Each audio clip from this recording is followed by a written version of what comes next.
तो जिज्ञासु नमस्कार, आपका स्वागत है डॉक्टर कौन Shukla educational Islamic YouTube channel पर। आइए हम बात कर रहे हैं कक्षा 3 के गणित की, क्योंकि गिनतारा को समझने के लिए बेसिक समझना होगा। तो बेसिक को समझने के क्रम में हमने कक्षा 3 से जो गणित शुरू होता है उसको किताब उठाया है, प्राथमिक विद्यालयों में चलने वाले पाठ्यक्रम को। तो इन बच्चों के लिए हम बात कर रहे हैं आज के पाठ का, जो पाठ 10 नाम लिखा गया मनोज का हिसाब। यह पाठ भी थोड़ा सा मतलब रुचिकर बनाने के लिए ही पाठ का नाम भी उसी तरफ से दिया गया है कि मनोज का हिसाब। इसका मतलब मनोज कैसे जुड़ता घटाता है। जैसे मनोज विभिन्न मूल्यों के नोटों को सिक्कों में बदलना जानता है, वह इन्हें कुछ इस प्रकार बदलता है। जैसे ये 20 की नोट है तो 5 का 1 सिक्का, 5 का 2 सिक्का, 5 का 3 सिक्का, 5 का 4 सिक्का, या फिर 5 के 2 सिक्के, 1 10 का सिक्का। मनोज ये भी जानता है कि 10 का नोट है तो उसे एक 5 का सिक्का, फिर एक 2 का, फिर एक 2 का, एक 1 का बराबर हो जाएगा। एक 5 का नोट है, फिर उसमें 2 का, फिर 2 का, फिर 1 का। क्या तुम भी अन्य तरीके से रुपए को नोट में बदलने, विभिन्न सिक्कों में बदल सकते हो? सोचो और लिखो। जैसे 5 रुपए के एक नोट को 2 रुपए के 2 सिक्के और 1 रुपए के 1 सिक्के से बदल सकते हैं ना। जैसे 5 रुपए का नोट है, उसको सिक्कों में बदलना है तो आप क्या करेंगे, उसको 2 रुपए के 2 सिक्के ले लेंगे। दिया गया है कि 2 रुपए कितने सिक्के लेंगे, भरना है आपको, तो 2 सिक्के और 1 रुपए के 1 सिक्के में बदल सकते हैं। 10 रुपए के एक नोट को 5 रुपए के 2 सिक्के, 5 रुपए के 1 सिक्के, 2 रुपए के 2 सिक्के और 1 रुपए के 1 सिक्के में बदल सकते हैं। 20 रुपए के एक नोट को 10 रुपए के 2 नोट में बदल सकते हैं। 25 रुपए के 25 रुपए में 10 रुपए के 2 नोट तथा 5 रुपए के 1 नोट हो सकते हैं। तो यहाँ इस तरह से समझाने का मतलब है कि जो पढ़ाया गया है आपको, जो आप देखे होंगे बहुत से दुकानदार हैं जो नहीं पढ़े हैं लेकिन उनको भी गणित की इतनी जानकारी हो जाती है। तो कैसे, जैसे 500 की नोट है तो 500 की नोट में 500 है, 5 बार 100 है तो 100 की 5 नोट ले लिया, ये बराबर हो जाएगा। और 100 की एक नोट 50-50 की 2 नोट के बराबर होता है, इसको कर सकता है। मनोज जो लड़का का उदाहरण चल रहा है इसको समझता है। और जो 50 की नोट है उसको 10 के 1 2 3 4 5 10 की 5 नोटें हैं। अब आपको बताना है 500 रुपये में 100 रुपये कितने नोट हैं, इसको देख लीजिए। और ये क्वेश्चंस जो दिए गए हैं इनको आप लगाइए, इनको नहीं मुझे बताना है क्योंकि ये सामान्य जानकारी की बातें हैं। इसके बाद अपने घर में आप सामान ले आते हैं तो विभिन्न सामानों का दाम ले आते हैं, देखते होंगे विभिन्न सामानों का नाम लिखिए, उनका मूल्य लिखिए।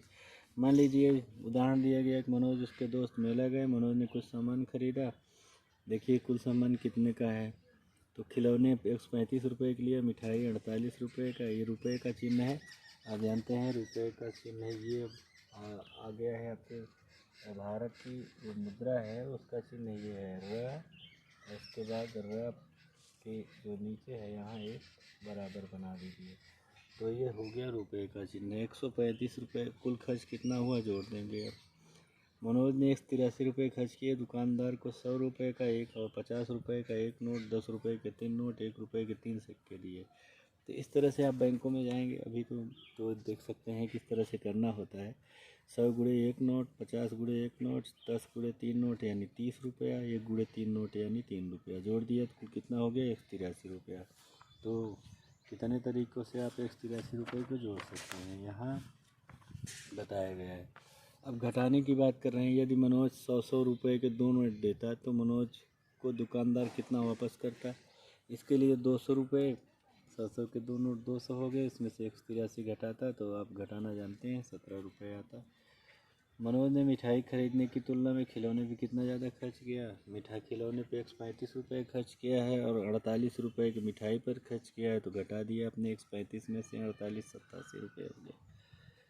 अब आपको मिलान करना है, इसको आप मिलान करिएगा अभ्यास में, यहाँ आप मिलान करिएगा, इसको हमें करने की ज़रूरत नहीं है। आप अभ्यास जितना करेंगे उतना ही कर सकते हैं। नीचे जो कीमतें दी गई हैं इनको शब्दों में लिखना है। 57 रुपये, 200 रुपये, 1-2 बता दिया, बाकी आपको करना है, इसको करिएगा। अब ये जोड़ना है, ये जोड़ना और घटाना है केवल रुपये का है, इसलिए आप आसानी से कर सकते हैं। जोड़ना घटाना आप जानते हैं, जब रुपए में होगा तो कोई समस्या नहीं है। कक्षा 3 के स्तर का है। इसको जो है एक उदाहरण हम बता देते हैं।